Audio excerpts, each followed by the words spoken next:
لله رب العالمين والصلاة والسلام على سيد المرسلين وعلى آله وصحبه أجمعين ومن اتبعهم بإحسان إلى يوم الدين أما بعد. أعوذ بالله من الشيطان الرجيم. قالت الأعراب آمنا قل لم تؤمنوا ولكن قولوا أسلمنا ولما يدخل الإيمان في قلوبكم وإن تطيعوا الله ورسوله لا يلدكم من أعمالكم شيئا إن الله غفور رحيم. إنما المؤمنون الذين آمنوا بالله ورسوله ثم لم يرتابوا وجاهدوا بأموالهم وأنفسهم في سبيل الله أولئك هم الصادقون. قل أتعلمون الله بدينكم والله يعلم ما في السماوات وما في الأرض والله بكل شيء عليم. يمنون عليك أن أسلموا قل لا تمنوا علي إسلامكم بل الله يمن عليكم من هداكم للإيمان إن كنتم صادقين. إن الله يعلم غيب السماوات والأرض والله بصير بما تعملون. صدق اللہ العظیم. سورہ حجرات کی یہ آیتیں، آیت نمبر 14، 15، 16، 17، 18 اور یہ سورت کا آخری مضمون بھی ہے. اس صورت میں جیسا کہ ہم لوگوں نے پہلے سنا کہ معاشرتی اور باہم مسلمانوں کے انتظامی اور معاشرتی آداب بہت بتائے گئے ہیں، جس کا تعلق باہم خاندان سے بھی ہے اور زوات سے بھی ہے. اور اس سلسلے میں اہم ترین جو رہنمائی دی گئی وہ آیت نمبر یا ایھا الذین آمنوا لا یسخر قوم من قوم عسى، آیت نمبر 11 اور آیت نمبر 12 اور آیت نمبر 13. ان 3 آیتوں میں بہت اہم رہنمائی دی گئی کہ کوئی کسی کا تمسخر نہ کرے، اور جو اس پر کافی تفصیلی بات ہوئی. اور اس میں ایک اہم جو بہت عام بڑی آسانی سے گناہ ہو جاتا ہے غیبت کا، اس کا تذکرہ آیا اور اس کے لیے بہت خطرناک مثال دی گئی. اور ان تمام اخلاق کا اثر پڑتا ہے، یعنی تعلقات پر اثر پڑتا ہے، معاشرے پر اثر پڑتا ہے اور انسان کی اپنی عبادت پر اثر پڑتا ہے. لہذا روایتوں میں ایسے واقعات بھی ذکر ہیں کہ کچھ صحابی آئے وہ روزے کی حالت میں، اور انہوں نے آپ صلی اللہ علیہ وسلم سے روزے کا تذکرہ کیا تو آپ صلی اللہ علیہ وسلم نے فرمایا آپ تو روزے سے نہیں ہیں، آپ کے تازہ خون کا اثر آپ کے دانتوں سے نظر آ رہا ہے. یہ اللہ کی طرف سے آپ صلی اللہ علیہ وسلم کو معجزاتی طور پر دکھایا گیا تاکہ لوگوں کو اس گناہ کی حقیقت معلوم. اور بے شک ہمیں سنجیدہ ہونا چاہیے، اور ہر بندہ اس میں مطلب یہ ایک ایسا خطرناک گناہ ہے جو حرم میں بیٹھ کے بھی ہوتا ہے، جو مسجدوں میں بیٹھ کے ہوتا ہے اور دینی مجالس میں ہوتا ہے اور بہت عام ہوتا ہے. لہذا یہ ہماری نیکی کو تو بہت برباد کرتا ہے. اس لیے وہ آداب سکھائے گئے جو انسان کی نیکی کی حفاظت بھی ہے اس میں. اور قرآن میں شروع میں، اس صورت میں شروع میں اللہ نے فرمایا ان تحبط اعمالکم. ایک بات یاد رکھو کہ بہت سارے اعمال اور بہت سارے اخلاق اور بہت ساری عادات ایسی ہیں جو آپ کے اعمال کو برباد کرتی ہیں. لہذا اس طرف اشارہ دے دیا گیا. تو بہت سارے ایسی ہماری روزمرہ کے ہمارے اعمال ہیں جو دوسرے اعمال کو برباد کر دیتے ہیں، تو اس سے بچنا بہت چاہیے. اس لیے امام نووی رحمۃ اللہ علیہ نے جب غیبت کا باب ذکر کیا ہے ریاض الصالحین میں، تو انہوں نے ذکر کیا ہے کہ کسی مسلمان بھائی کے اچھے تذکرے سے بھی، اس کے تذکرے خیر سے بھی گریز کرنے میں عافیت ہے.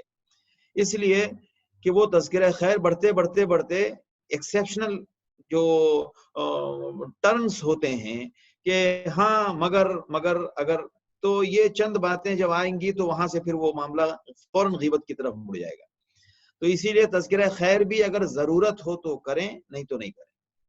تو صرف اس لیے کہ تذکرہ خیر میں جتنی بڑی نیکی کی امید نہیں لگائی جا سکتی، اس سے زیادہ خطرہ غیبت کے عمل کے صادر ہونے کی شکل میں نقصان کا ہے. تو اس لیے غیبت اتنی خطرناک خصلت ہے جو انسانوں میں بہت عام ہے، اور جہاں ہم دو تین بیٹھ جائیں تو ہمارے دل کے اندر کسی کے لیے جو بغض ہے، کینہ ہے، حسد ہے، اس کو دور کرنے کا جو سب سے آسان راستہ ہمارے پاس ہے وہ ہے غیبت۔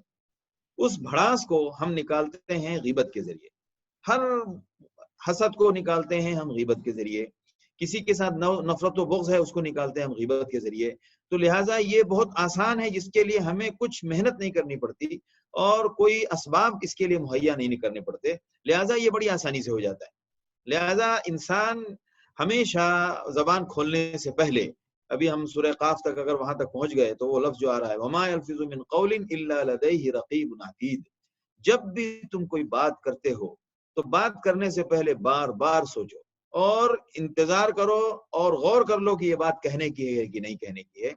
کسی بات کے کہنے کو ضروری محسوس کرو، اس کا فائدہ عام ہو تو کہہ دو، لیکن وہ کہنے سے پہلے سوچ لو، کیونکہ تم جو بھی بات کرو گے اس بات کے لیے ایک مستقل، ایک ہر وقت یعنی حاضر رہنے والا ایک نگراں ایسا ہے جو تمہاری ہر بات کو لکھ رہا ہے، یعنی وہ تم سے الگ نہیں ہوتا ہے۔ تم بند کمرے میں روشنی بند کر کے تم اپنے کمرے میں بند ہو جاتے ہو، تب بھی وہ تمہارے ساتھ ہوتا ہے۔ وہ تمہارے کسی اسباب کا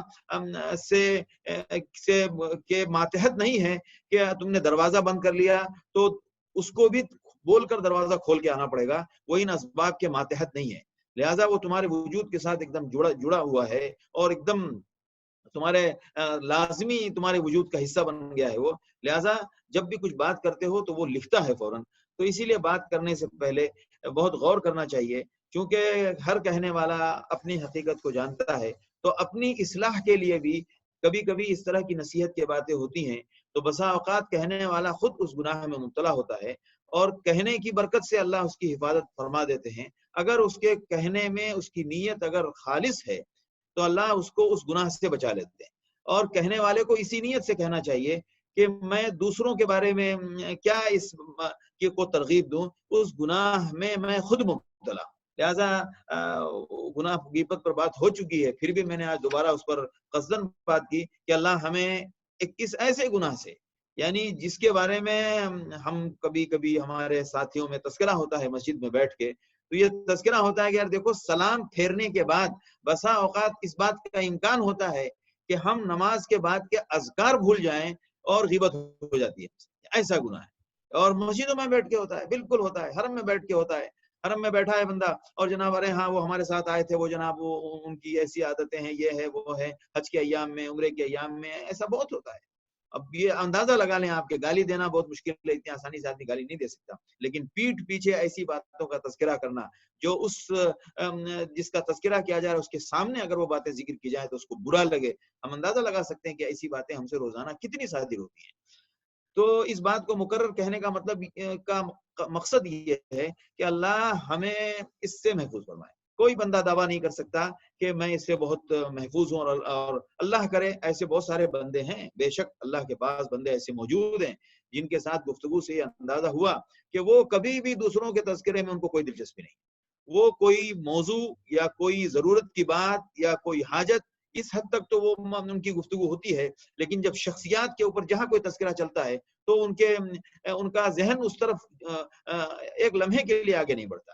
تو یہ بڑے اس طرح کے اللہ کے نیک بندے ہیں، ان کے ساتھ ہمیں یہ سیکھنا چاہیے کہ واقعی ہم بھی زبان نہ کریں، بالکل زبان نہ کریں۔ اللہ تعالیٰ ہماری حفاظت فرمائے، اور خاص طور سے رمضان میں تو کئی واقعہ ہے، دو خواتین نے روزہ رکھا اور روزے کی حالت میں دن ہوتے ہوتے دن ڈھلتے ڈھلتے ان کی حالت بھی ڈھلنے لگی، ایک دم وہ نڈھال ہو گئیں۔ تو صحابہ نے کہا اللہ کے رسول وہ دو خواتین نے روزہ رکھا ہے اور ان کی روزے سے حالت بالکل نڈھال ہو رہی ہے، تو کیا ان کو روزہ توڑنے کی اجازت دی جا سکتی ہے؟ آپ نے فرمایا کہ ان کا تو روزہ ہے ہی نہیں، انہوں نے تو پہلے ہی افطار کر لیا، یعنی باضابطہ حفصہ نے فرمایا کہ انہوں نے تو پہلے افطار کیا، نہیں اللہ کے رسول وہ تو نڈھال ہو رہی ہیں۔ انہوں نے کہا وہ بیٹھ کے جو تذکرہ کر رہی تھی تو وہ تو کچا گوشت کے ذریعے انہوں نے اپنا افطار کر لیا، یعنی ایسی حالت میں انسان کا روزہ ضائع ہو جاتا ہے۔ اور بے شک لاک ڈاؤن کے زمانے میں یعنی تنگ کا بھی لاک ڈاؤن ہوا ہے، اس لاک ڈاؤن کے بہانے سے اس بات کا امکان، یعنی اس چیز کی سہولت بہت مہیا ہو گئی ہے کہ ہمارے لیے غیبت کے امکانات کم ہو گئے، اس میں کوئی شک نہیں، کیونکہ ملنا ملانا بہت کم ہو گیا ہے تو غیبت کے امکانات بھی بہت کم ہو گئے ہیں۔ میں بار بار اللہ کا بہت شکر ادا کرتا ہوں، تنہائی میں بھی اور ساتھیوں کے ساتھ کبھی کسی سے بات ہو رہی تو وہاں پر بھی، کہ اس مہینے میں اس لاک ڈاؤن کے رمضان کو یاد رکھا جائے گا، کیونکہ اس نے ہم سے یعنی اللہ کی طرف سے قدرتی طور پر سینکڑوں ہزاروں گناہ ایسے ہیں جن سے اللہ نے ہمیں بچا لیا۔ بہت اللہ کا بڑا انعام ہے، کام نہ کر سکے، پیسہ کچھ لوگ نہ کما سکے، کچھ لوگ اپنا سیزن حاصل نہ کر سکے، لیکن اس رمضان کے سیزن کی جو اصل کمائی تھی اللہ نے لاک ڈاؤن کے بہانے وہ مہیا کر دی۔ اس میں کوئی شک نہیں، اس کا فائدہ اٹھانا چاہیے، ابھی بھی چند دن باقی ہیں، اس کا خوب فائدہ اٹھانا چاہیے، اس کو اللہ کے لیے اور اپنے اخلاق کی حفاظت کے لیے اس کو خوب استعمال کرنا چاہیے، اس کا خوب فائدہ اٹھانا چاہیے۔ یہ ہوتا ہے اہل ایمان کا کام کہ وہ ہر موقع سے فائدہ اٹھاتے ہیں، یعنی ينفقون فی السراء والضراء، اگر وہ خوشحالی میں ہیں تو بھی خرچ کرتے ہیں اور تنگی کی حالت میں تو بھی کرتے ہیں۔ مومن تو کلہ خیر، مومن کا تو ہر پہلو خیر والا ہے، اگر اس کے ساتھ خوشحالی آئے تو شکر کرتا ہے اور اگر تنگحالی آئے تو صبر کرتا ہے۔ تو اگر ہمیں باہر کی حالت میں تھے تو ہمیں بہت قربانیوں سے اپنے عمل کی حفاظت کرنی پڑتی ہے، ہمارے لیے خیر ہے، اور آج ہم کو اللہ نے وہ آسانی کی شکل میں مہیا کی ہے تو ہم اس کو اس شکل میں اس کے اندر خیر کا پہلو محسوس کریں۔ اللہ تعالیٰ قبول فرمائے۔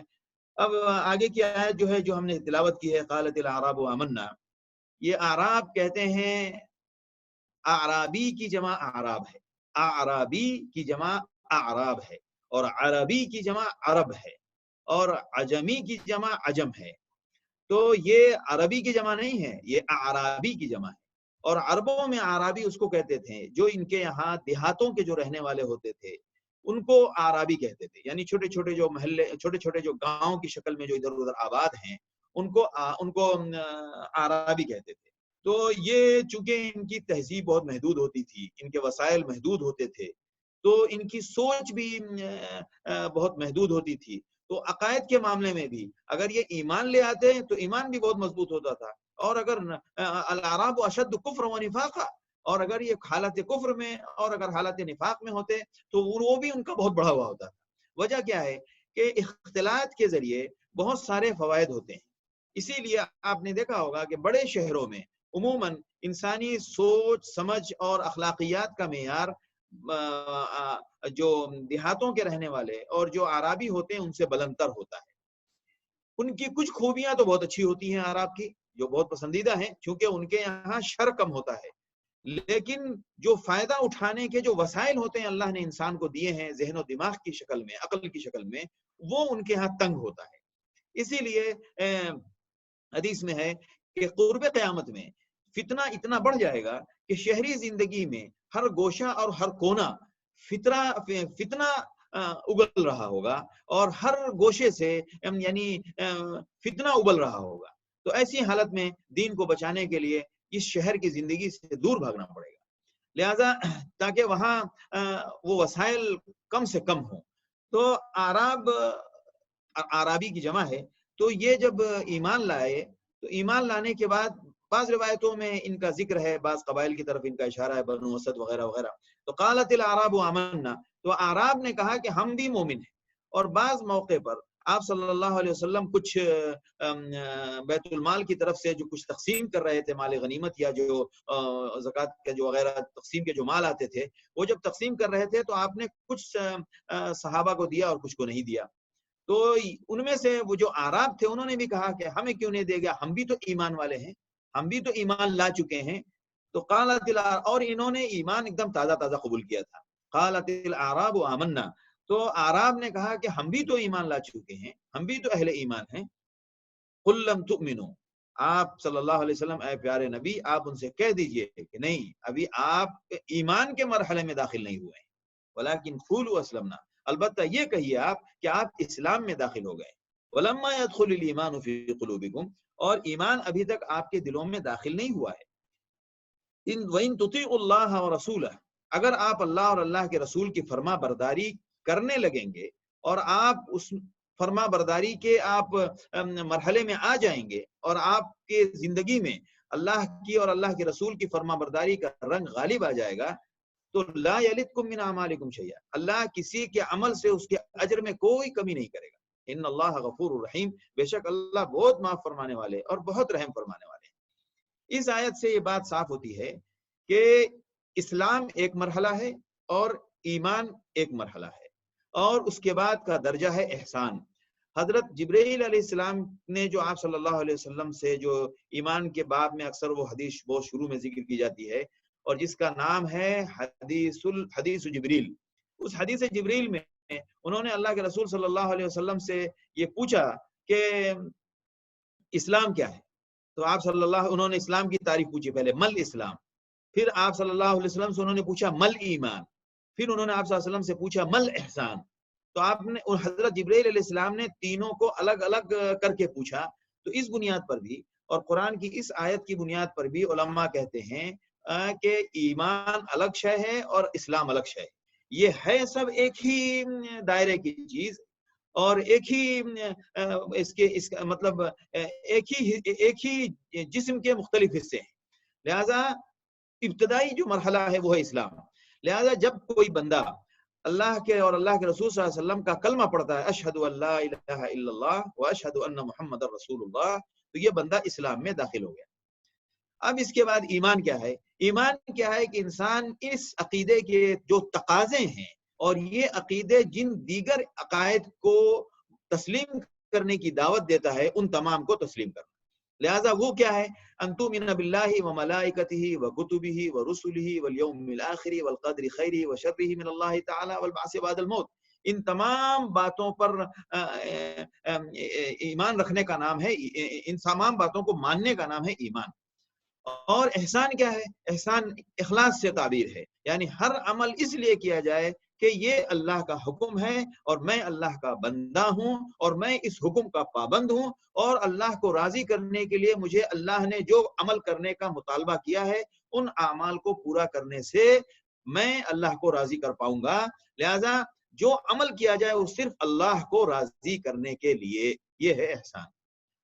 لہذا اسلام، ایمان، احسان، یہ تین چیزیں ہیں۔ تو اسلام جو قرآن کے اسلام کے جو مبادی ہیں ان کو ماننا اور اس کو تسلیم کر کے اس دین کو قبول کرنے کے اعلان کا نام ہے اسلام۔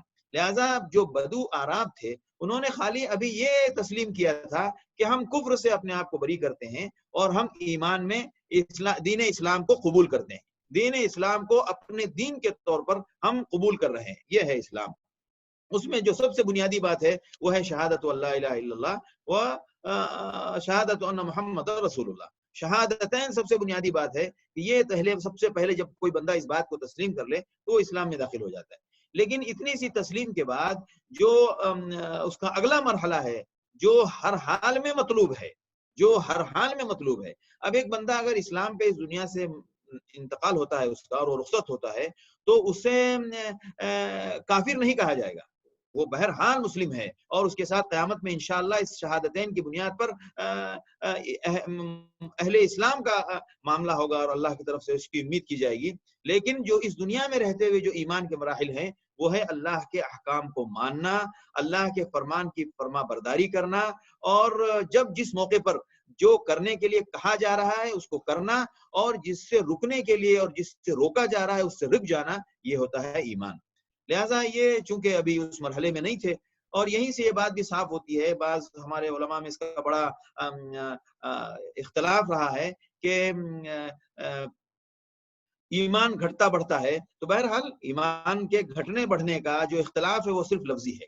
ایمان کے گھٹنے بڑھنے کا مطلب یہ ہے کہ ایک بندے کے اندر جتنا ایمان پختہ ہوگا، جتنا اس کا عمل مضبوط ہوگا، ظاہر سی بات ہے اس کا ایمان اتنا مضبوط ہے۔ ہم آپ اپنے زبان میں خود کہتے ہیں ہم لوگ کمزور ایمان والے لوگ ہیں، ہم لوگ مضبوط ایمان والے لوگ ہیں، تو یہی تو ایمان کی کمی بیشی ہے۔ لہٰذا جو بندہ سرسری اعمال کا اہتمام کرتا ہے اور جو بندہ بہت زیادہ اللہ کے احکام اور ہر چھوٹے بڑے اعمال کی پابندی کی فکر کرتا ہے، تو دونوں کا ایمان تو یکساں نہیں ہو سکتا۔ لہذا ایمان کی کمی بیشی بھی قابل تسلیم اور قابل تسلیم ہے اور اس کو تسلیم کرنا چاہیے۔ تو یہاں پر اس آیت میں ان کو یہ کہہ دیا گیا کہ آپ ابھی اسلام میں داخل ہوئے ہو، ایمان کی بات آپ ابھی نہ کریں، اور ایمان کے لیے شرط یہ ہے کہ اللہ اور اللہ کے رسول کی فرما برداری۔ آگے اس کی وضاحت آگئی اشاروں میں، وَإِن تُطِيعُوا اللَّهَ وَرَسُولَهُ، اور جب عمل اللہ اور اللہ کے رسول کی آپ فرما برداری کریں گے تو آپ امید رکھیں کہ آپ کے عمل میں کوئی، آپ کے اجر میں کوئی کمی نہیں کی جائے گی. لا یلدکم من اعمالکم شیء، اور اللہ بہت معاف کرنے والے اور رحم کرنے والے ہیں. اب آگے اس کی تعریف آ رہی ہے، مومن کسے کہتے ہیں. قرآن نے اس اگلے ان کے اس دعوے کے ساتھ اس تعریف کو بھی، عام تعریف کو پیش کر دیا تاکہ لوگوں کو یہ معلوم ہو جائے کہ ایمان کس درجے کا نام ہے. آیت نمبر 15 میں اللہ فرما رہے ہیں انما المؤمنون الذین، بے شک مومن وہ لوگ ہیں، الذین آمنوا باللہ، جو اللہ کی ذات پر ایمان لے آئے، ورسولہ، اور اللہ کے رسول پر ایمان لے آئے، ثم لم یرتابوا، اور اس ایمان میں ان کو کسی قسم کا کوئی تردد اور کوئی شک شبہ نہ پایا جائے. یعنی اس میں شک کوئی گنجائش نہیں ہونی چاہیے. ہر اعتبار سے کسی بھی لمحے سے ہزار حالات بدل جائیں، ہزار حالات میں نشیب و فراز آ جائیں، لیکن ان کے ایمان میں کوئی فرق نہیں آنا چاہیے. ہمارے خلاف ہمارے لیے مصائب کا پہاڑ کھڑا ہو جائے، لیکن ہمارے اس عقیدے میں کوئی فرق نہیں آنا چاہیے کہ حالات چاہے جو بھی ہوں، لیکن محمد رسول اللہ صلی اللہ علیہ وسلم اللہ کے سچے رسول ہیں، اور بے شک یہ دنیا اللہ کی ہے، اللہ نے بنائی ہے، اور جو کچھ ہوتا ہے وہ اللہ کی مرضی کے بغیر کچھ نہیں ہوتا ہے. لہٰذا یہ ایمان میں کوئی فرق نہیں آنا چاہیے. لہٰذا بسا اوقات جب انسان کے ساتھ حالات آتے ہیں تو وہ دین سے مرتد کیوں ہوتا ہے، وہ دین کیوں چھوڑتا ہے؟ اس لیے کہ اس کا ایمان اللہ کی ذات پر کمزور تھا. اسے ایسا لگتا ہے کہ مجھے جس رب پر میں ایمان لایا ہوں اس سے میں کوئی امید نہیں وابستہ کر سکتا، اس سے میں اپنے حفاظت اور اپنے فائدے اور اپنے زندگی کے تعلق کے جو میری ضروریات ہیں اس کی میں ان سے امید نہیں لگا سکتا. لہٰذا وہ مرتد ہو جاتا ہے اور ایمان سے خارج ہو جاتا ہے. یہ ہے ایمان کی کمزوری.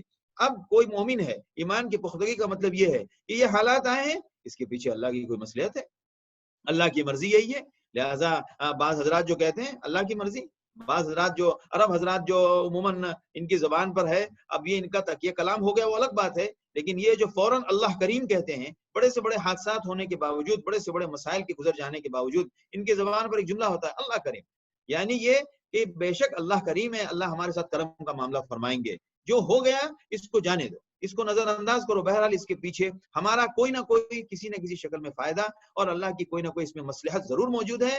لیکن بہرحال جو ہونا ہے وہ اللہ ہی کی طرف سے ہوگا، اور جو مصیبتوں کا رکنا ہے وہ بھی اللہ ہی کی طرف سے ہوگا. تو یہ شک کو مطلب اللہ کی ذات پر ایمان کے اندر کوئی شک نہیں ہونا چاہیے. اور کوئی حکم آیا اور کوئی حکم دیا گیا اور کوئی بشارت بتائی گئی، اگر اس بشارت کے سمجھنے میں ہم سے کچھ کمی بیشی ہو رہی ہے تو ہم رسول کے ایمان پر شک کرنے لگے، پتہ نہیں رسول نے سچ کہا یا نہیں کہا، پتہ نہیں یہ ایسا تھا کہ نہیں تھا. لہٰذا اس طرح کا کوئی شک نہیں ہونا چاہیے. ایمان میں پختگی. اور آگے وجاہدوا باموالہم وانفسہم، اپنا مال اور اپنی جان اللہ کے نام پر لگا دو.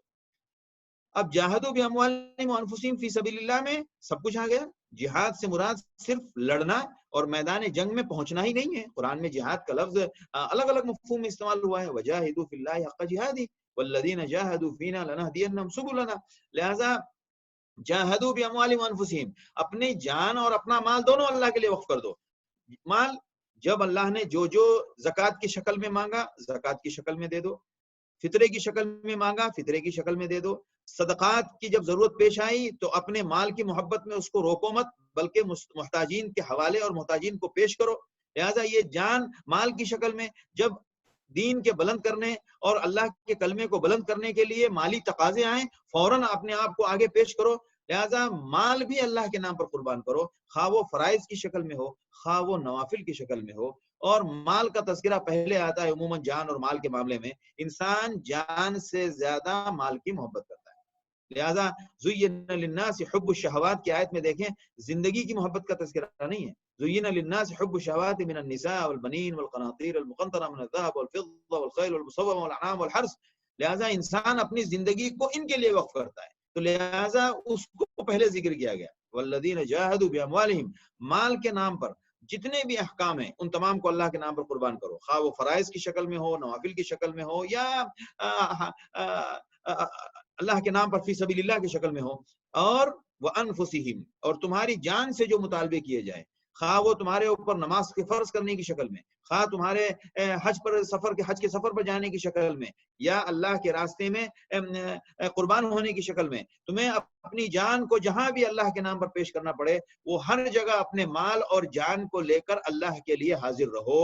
اللہ اور اللہ کے رسول پر ایمان لائے ہو تو پھر اللہ اور اللہ کے رسول کے لیے جان اور مال دونوں لے کر حاضر رہو۔ یہ لوگ جو کرنے والے ہیں یہ ہیں پکے مسلمان۔ اب قرآن کہہ رہا ہے جب ایمان اللہ اور اللہ کے رسول پر ایمان میں کوئی شک شبہ نہ ہو اور اپنی جان و مال دونوں کو اللہ کے نام پر، اب ہمارا بچتا کیا ہے؟ جان و مال کے بعد انسان کا بچتا کیا ہے؟ جان میں تو زندگی بھی آ گئی اور باقی سارے اوقات آ گئے، سب کچھ آ گئی اور پوری زندگی آ گئی، اور زندگی کے ذریعے جو ہم حاصل کرتے ہیں مال وہ سب آ گیا۔ لہٰذا اللہ اور اللہ کے رسول پر ایمان کے بعد جو بچتا ہے وہ ہمارے جان و مال، وہ سب اللہ کے نام پر جب جیسا تقاضا آئے اس کو لے کر ہم حاضر ہوں۔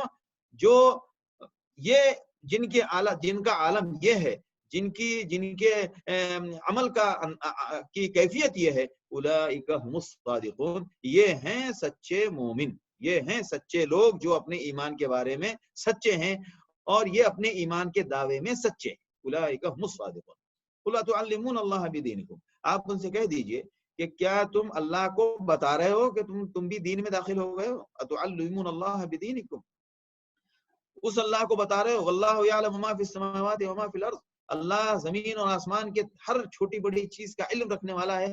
وقد احاط بكل شیء علما، ہر چیز کا علم اللہ کے ہر چیز شے کا علم اللہ کے احاطے میں ہے، اور کوئی کسی چیز کا علم اللہ کے علم سے باہر نہیں ہے۔ لہٰذا تم اللہ کو بتا رہے ہو کہ تم دین میں داخل ہو، اللہ کو پتا ہے آپ دین میں داخل ہیں اور آپ مسلمان ہو گئے اور آپ نے کلمہ پڑھ لیا، اللہ ہر چیز کو جاننے والا ہے۔ لہٰذا یہاں اشارہ کیا جا رہا ہے کہ وہ بار بار بنو اسد کے قبیلے کے بارے میں ہی ہے کہ وہ آپ صلی اللہ علیہ وسلم کے پاس آ کے کہہ رہے ہیں یا رسول اللہ ہم دین میں داخل ہو گئے، اور دیکھیے سارے عرب نے آپ سے جنگ کی، قتال کیا، ہم نے آپ سے قتال نہیں کیا اور ہم آپ کے دین میں داخل ہو گئے۔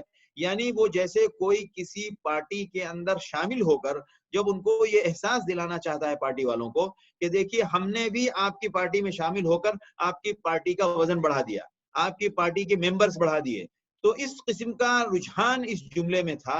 لہٰذا اس کا جواب دیا گیا کہ یمنون علیک ان اسلموا، آپ یہ بار بار باور کرا رہے ہیں، بار بار احسان جتا رہے ہیں کہ آپ بھی مسلمان ہو گئے۔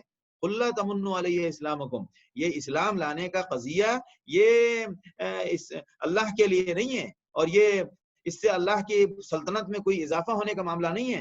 بل اللہ یمن علیکم ان ہداکم للایمان، بلکہ اللہ کا آپ کے اوپر احسان ہے کہ اس نے آپ کو ایمان کی توفیق دی۔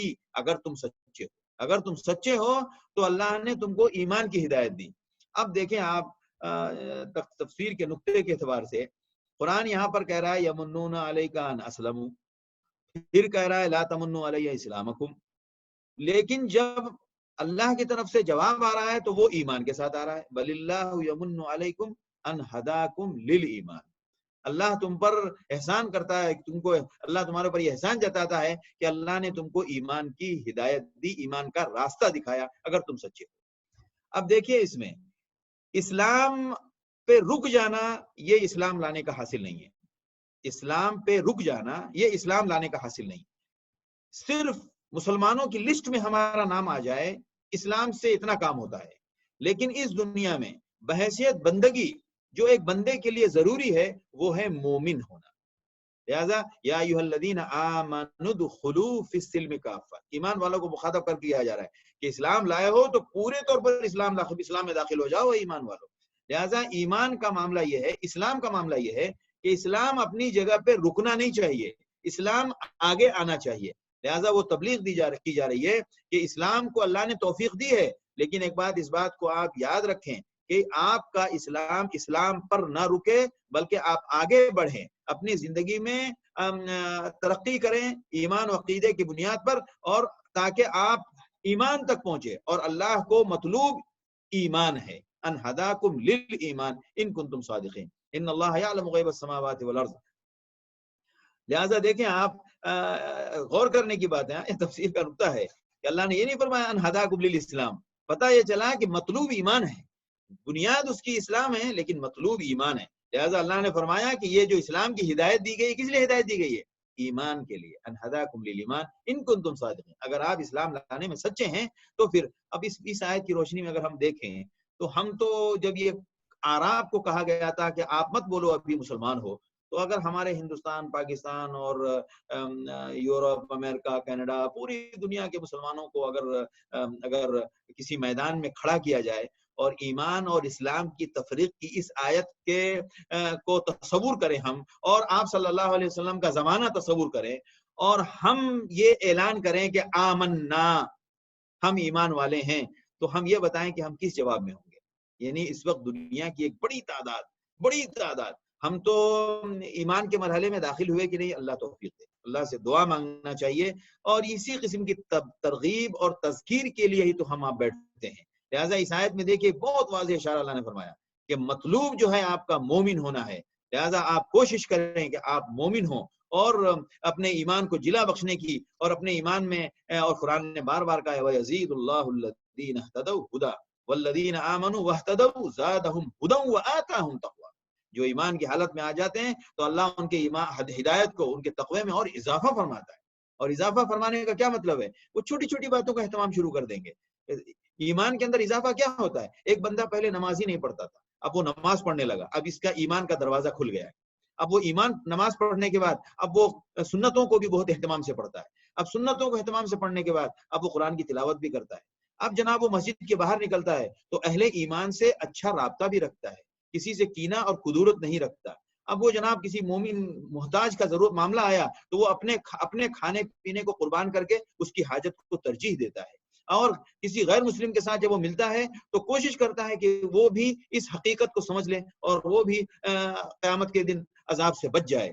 لہذا وہ ہر جگہ اللہ کو راضی کرنے اور ایمان کو تقاضوں کو پورا کرنے اور ایمان کے درجات حاصل کرنے کی کوشش میں لگ جاتا ہے۔ یہ ہے زادہم ویزید اللہ الذین اہتدوا ہدی، اللہ ان کے ہدایت میں اضافہ فرماتا ہے، یعنی اللہ ان کو ان تمام مواقع جو ایمان کے تئیں درجات بلند کرنے کے مواقع ہیں، ان تمام موقعوں کے اوپر اللہ ان کو بیدار رکھتا ہے، اور ان موقع کے اوپر اللہ ان سے اعمال کرواتا ہے۔ لہٰذا جو موقع آیا ہم نہیں چوک رہے ہیں۔ ابھی دیکھ لیجیے اللہ کا فضل ہے الحمدللہ، ابھی رمضان کا مہینہ آیا، لوگ رمضان کے نام پر انفاق کرتے ہیں، فطرے کا زمانہ آئے گا فطرے کے نام پر انفاق کرتے ہیں، رمضان کے بعد مختلف حاجات، مختلف آفتیں دنیا میں آتی ہیں، فوراً ریلیف کے لیے لوگ اپنے آپ کو پیش کرتے ہیں، کوئی اپنے جسمانی طور پر قربانی دیتا ہے، کوئی مالی طور پر قربانی دیتا ہے۔ یہ سب مواقع ہیں اللہ کو راضی کرنے کے۔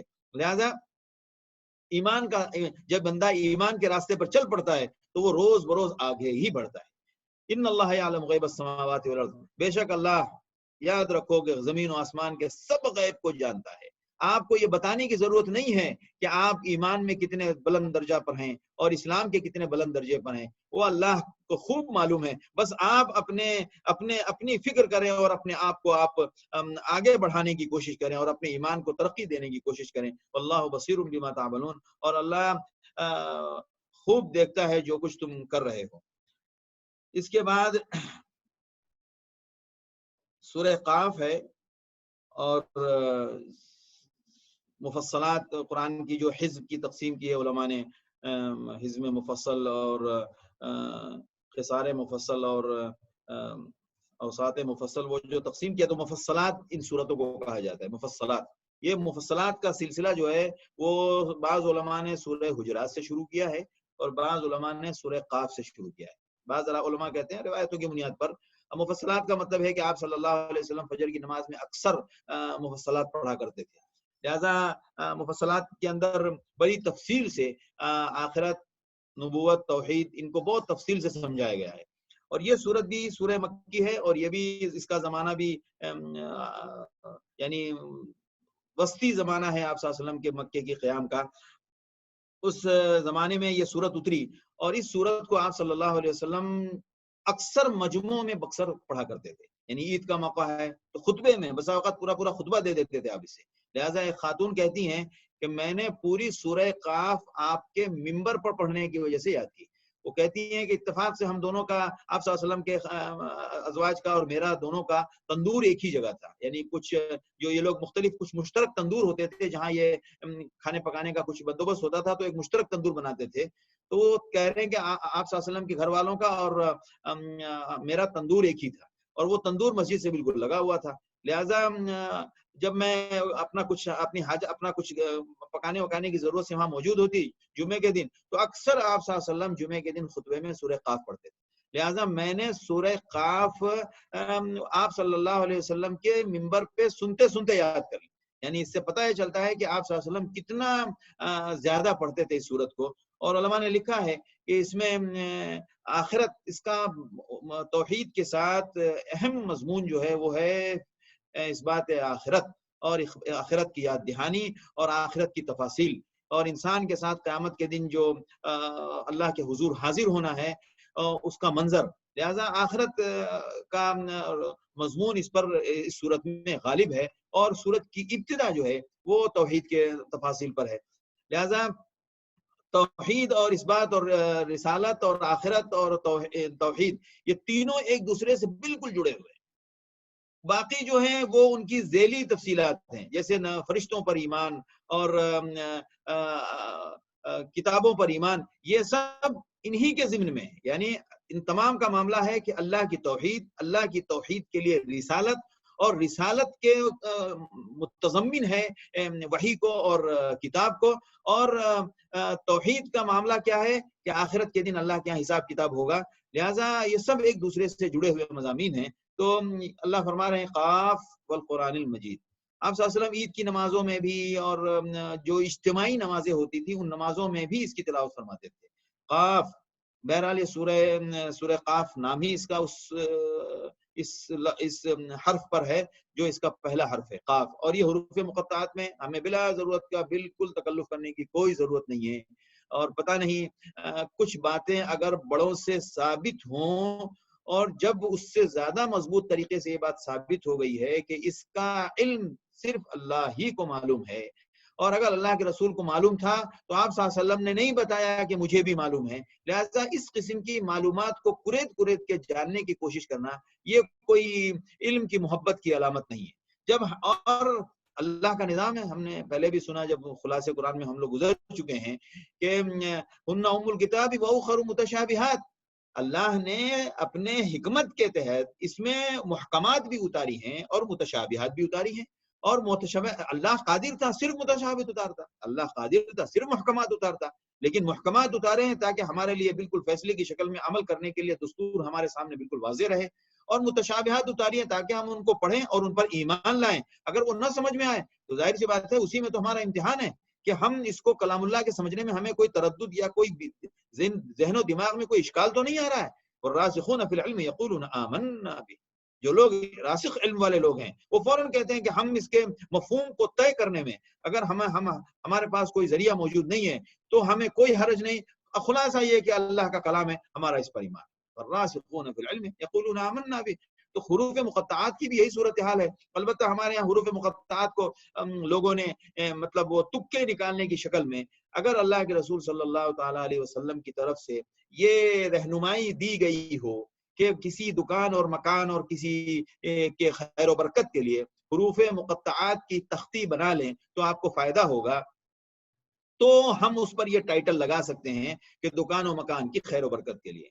لیکن اگر کسی نے حروف مقطعات اپنے عقیدے اور اپنے محبت اور قرآن کے ان حروف کی برکت حاصل کرنے کی نیت سے اس کو پڑھا یا اس کو کہیں لکھ کے آویزاں کر دیا اور اس سے اس کو فائدہ ہو گیا، یہ اس کا ذاتی معاملہ ہے.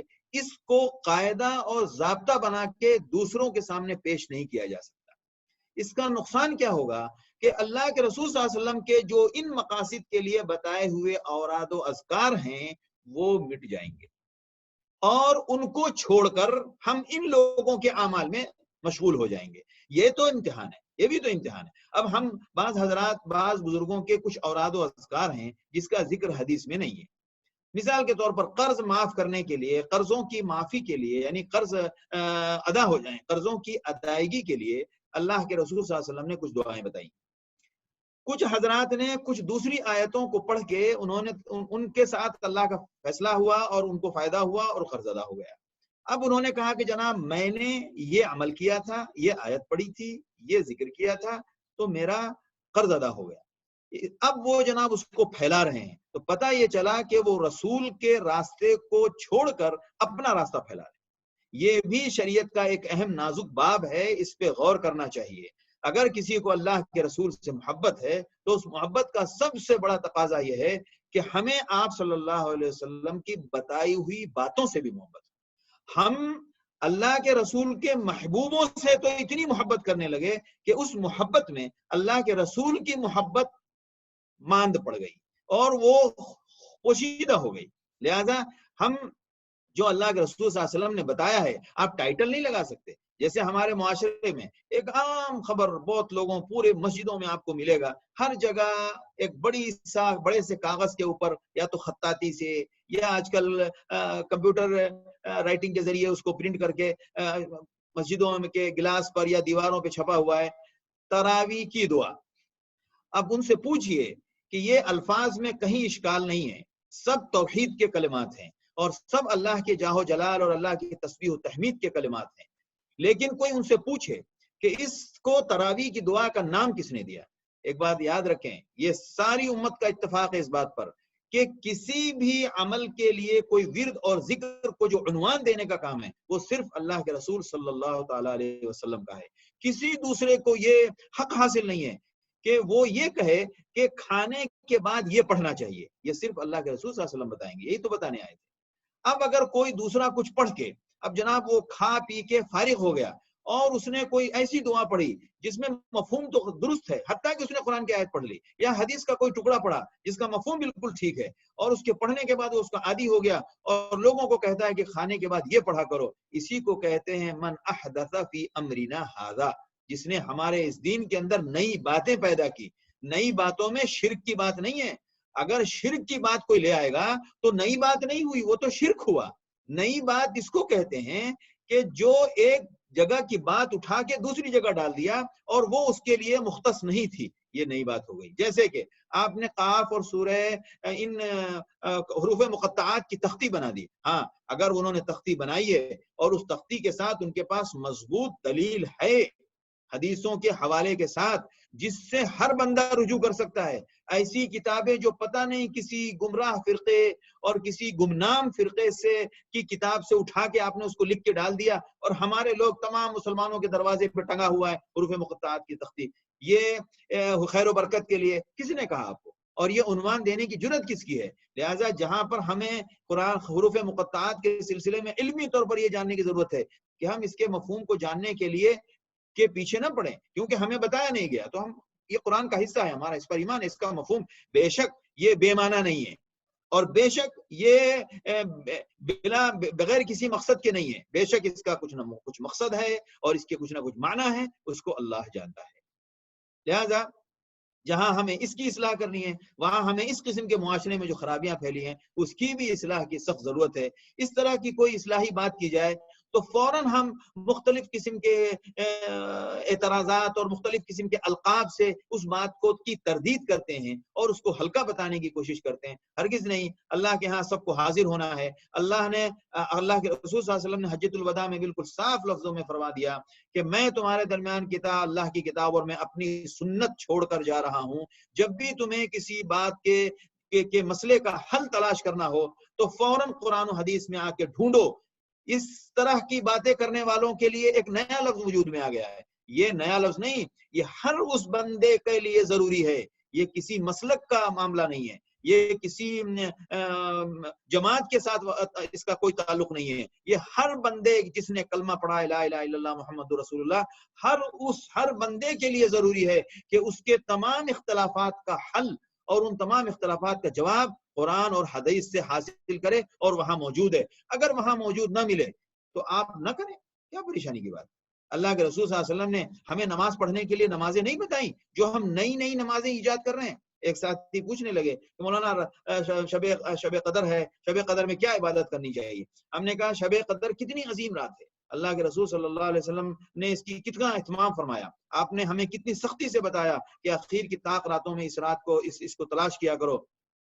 لہذا اللہ کے رسول قرآن میں اترا، اللہ نے فرمایا کہ اس رات کی فضیلت اور اس کا معاملہ کیا ہے؟ خیر من الف شہر، 1000 مہینے سے افضل ہے۔